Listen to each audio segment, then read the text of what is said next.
Welcome back to Rest Runes. So let's do a little elder reading and a little younger reading. The younger is the oldest rune alphabet, and the elder is the newer. The younger would be used by the Scandinavians, so think Norway, Denmark.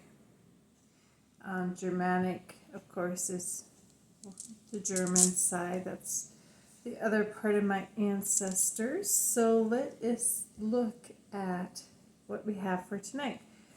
I've laid my board with a turquoise cloth that represents communication. We have the yellow stripe to focus us on our physical plane. The red is the emotional mental plane, and the white is the spiritual. And the black is also a spiritual color from the west. And so we will look at that as well.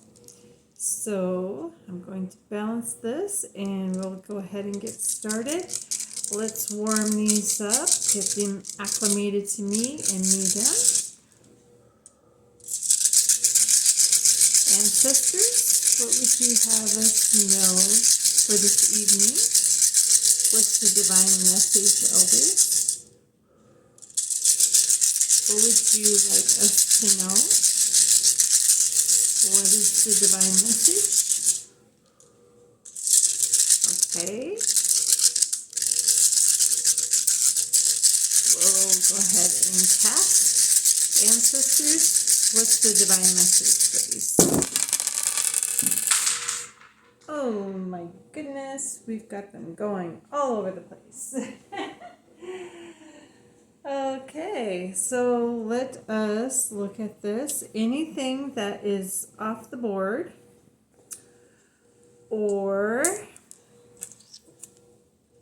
reversed, so I cannot see the alphabet, is not our message.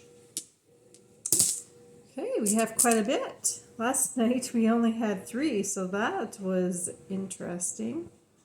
That's never happened to me before. Okay, so we have the 2 F-looking runes. So how you tell them apart, which one is which. Fehu, think wealth and abundance, points up.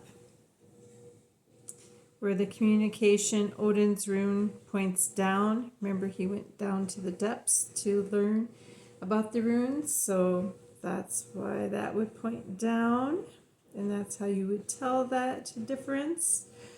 Okay, so this is rune 1, this is rune 8, and then we have radio, it's 5.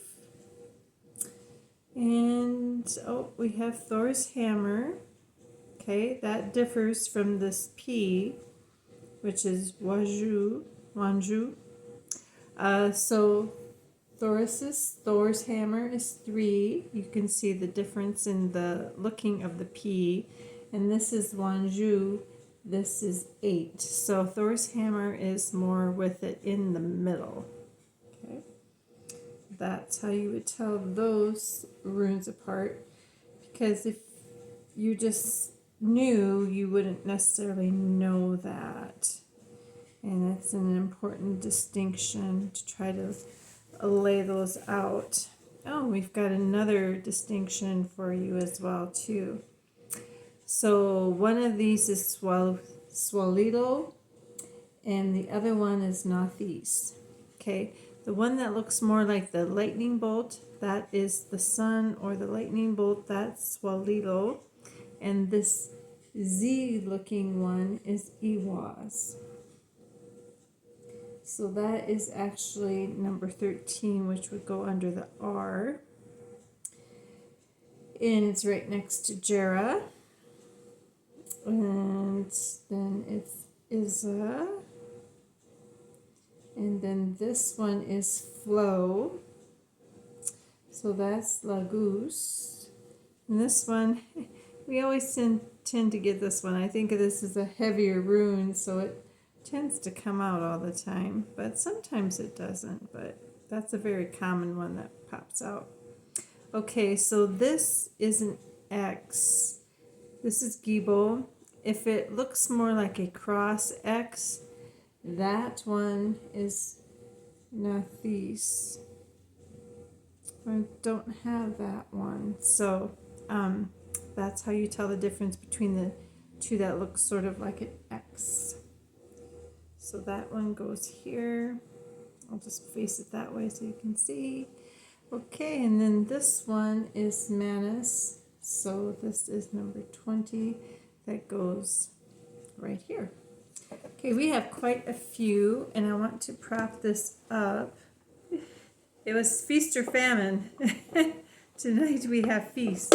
We have a whole bunch tonight. Okay, let's get these back up on their tape so you can kind of see what's going on. Okay.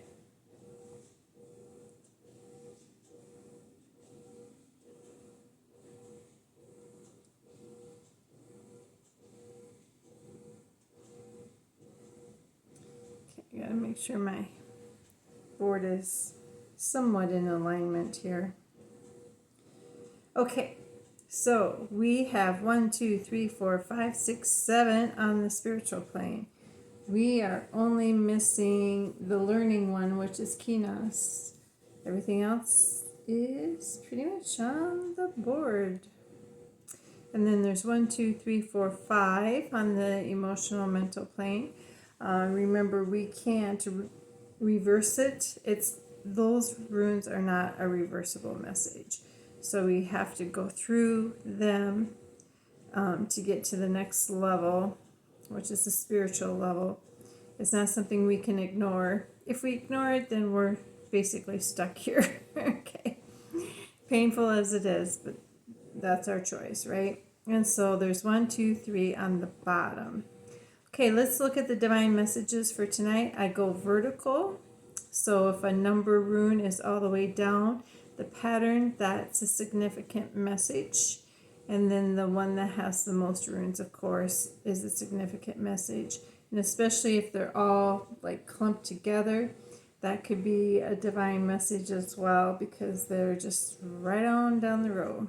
So we have these that are kind of clumping, these three, because there's a space there.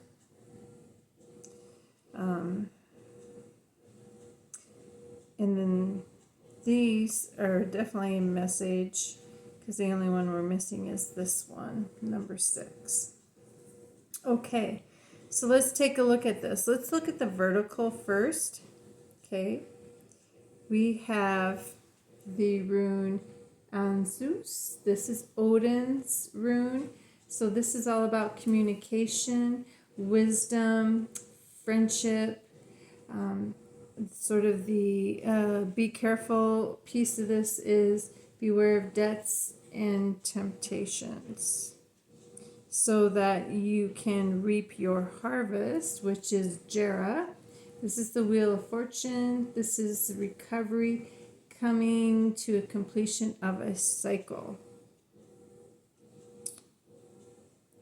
And when we have the harvest, then we're able to help our fellow man. This is Manus. This is community. So we're thinking with our mind, looking at what's best for the community.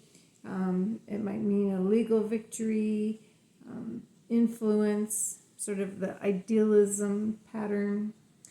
Autonomy can be noted on this rune. Okay, the next message, which is kind of cool because it's right next to it, we have radial, which is movement. I always think of the red wagon when I see this. So this is travel, help, removal of things, physical movement. Kind of a warning on this one would be, make sure that you're not blaming others for your problems or your issues, because that can lead to separation. People just don't want to hear all that. They don't want to be the blame game. when you're not looking at the stuff for yourself, because you're the one that's doing it to yourself. Iwas, this is sort of the phoenix rising. This is the yew tree, so it's about letting go, getting silent, listening, clairvoyance, intuition. So in order to have movement, we need to look at our intuition and then go with the flow. So flow, water is movement. This is la goose. So go with the flow, look at your psychic abilities, your balance, introspection. There might be some tribulations and some humiliations, but there's disagreements that can be overcome. Okay. So that would be the vertical messages. Let's look at the physical plane, because it's all there. Okay. You have Fehu, this is wealth. Beware fraud. Have courage. This is the power rune. This is Eurus. Don't exaggerate your failure, but really look at your courage to conquer things. This is totally the power rune. Okay. Just be careful that you're not exaggerating your risk, or you could lose your butt in your finances, right? So, be mindful of that so that you don't end up in a failure position. Sometimes we have to break out of stagnation. This is Thor's hammer. It might weaken you to break the rules, but really look at strategy and make calculated risks so that you can break out of the stagnation. Sometimes we have to communicate our vision to others so that they understand what we're trying to do. It helps build love and friendship and wisdom amongst people.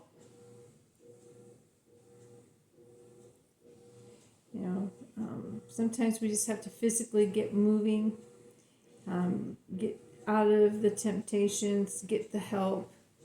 Sometimes it's helpful just to take a break and travel. I love traveling.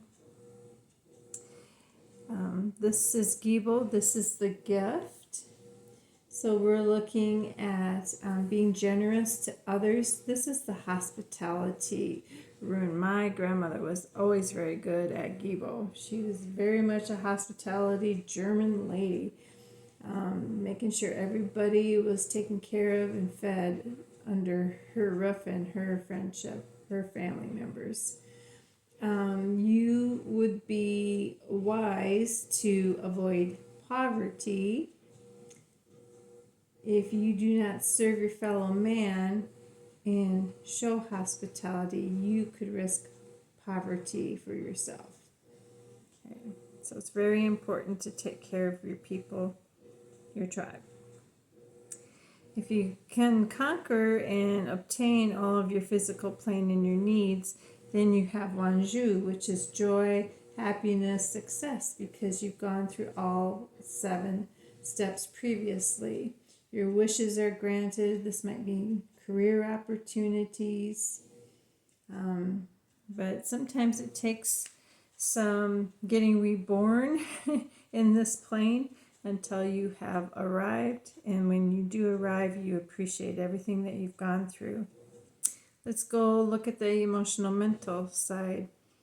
So this is Iza. This is the icicle. So think of chilling out, clarity, keeping calm. You will receive victory by overcoming your obstacles. It's best to resist your vices, keep things under control. Don't go willy-nilly, so that you can reach Jera, which is the Wheel of Fortune, the harvest, the completion of a cycle. Iwas, sometimes we have to let go of things, ways and patterns. Sometimes we have to sit in our own silence, listen, get clairvoyance and intuition. Sometimes with the clairvoyance, we just need to look at this rune. This is Elgis. This is the elk. This is protective. So we are basically having an antenna to our higher power, our source, connecting, getting help, getting shielded, avoiding those impulses. We are in prayer and recovery. If we can hook into our spiritual divine, we will achieve Swalilo, which is again the lightning rod, the sun, the soul. You have self-mastery, you have self-control of your emotional mental plane. You have arrived when you get to rune number 16. Okay. And with that arrival, sometimes it helps to make sure you stay on target so you don't go backwards. This is Tiwaz. So this is, think of this as an arrow. There's honor, there's power. You're hitting the target, you're reaching your goals. You've got clarity and victory. Your evil's been avoided, intrigue's been thwarted. You see clearly. Just beware of envy, malice, or revenge kind of creeping in. You don't want to go there because it's best to think about what's best for the whole community, right? This is Manas. This is thinking clearly with the mind and working towards mankind. So use your influence, your autonomy, maybe do a little meditation so that you know what's the best for the group. And then, of course, this is the flow. Sometimes we just have to go with the flow and get out of our own way and let Spirit, let our ancestors and others guide us into the direction we need to go. So this is using your psychic ability, getting balance and introspection, and really hooking into your spirituality because that's your medicine.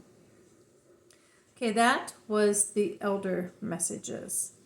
Now let's look at the younger. The younger only has 16 runes. The elder has 24. The elder is the newer version, later in life. So archaeology-wise, they found that the Scandinavian peoples just use 16 runes, and the patterns on the alphabet are a little different too, but similar messages. So kind of the rune is the rune in a lot of times, in a lot of contexts. So they are not exact, but they're pretty darn close. So the Gibo, giving and receiving gifts, is not something in the younger rune context, nor is the 8th rune of arriving on your physical plane. So those two are out. And then in this one, we do not have the prayer or the connection to the higher source there.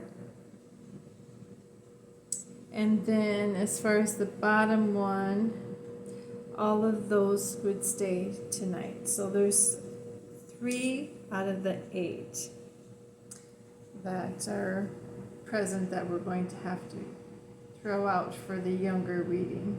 Okay, so we have wealth, we need to control, we need to conquest, we get wealth by conquering things, right? We need to make sure that we're breaking out of stagnation, we're following the rules so not to weaken our position. We need to communicate with our family and our community so that the plan works and so that we have forward movement. We can't travel when it's icy and just icky out. The Scandinavian countries have dark for a long period of time and really drastic, hard conditions. So ice was not something that they loved, but it gave them a time to chill out, repair boats, repair farming equipment, all the things that they needed to do that they didn't necessarily have time to do so they could prepare. So just make sure you're controlling your vices, that you're preparing and overcoming your obstacles so that you can reap the harvest when it is time to go. This is Jera. And sometimes we just have to let go of things that aren't working. Sometimes we need to go quiet and have introspection. If we can do those things, then we'll have suelo. The sun was very important because they saw the sun is melting the ice and making their life easier, better, because then they could start harvesting and traveling and doing the things that they needed to do because resources were getting scarce. So they really appreciated the sun's energy and having that ability restored onto them. They would look for guidance and direction with the weather patterns to know what to do within the season. They would really look out for their community, their mankind, and they would go with the flow. When the waters broke open, they would start traveling and trading and getting resources that they needed for the next cold go round, right? So, what is the overall message? Watch your physical plane. Make sure that your house is in order. Make sure that you're spending quality time in introspection, prayer, and connection to Source so that you can get out of trials and tribulations if you come across anything in the emotional and mental plane you need to address. And always stay focused with your direction. Look out for your community. And please just go with the flow. Because Spirit Source a lot of times has the answer. For us, we just need to listen. And we can't go with the flow if we're not doing this up here. And it's hard to do this here when our physical needs are not being met up here. So it's all related. Have a great night. Thanks for joining Rest Runes, and we'll talk to you again. Bye for now.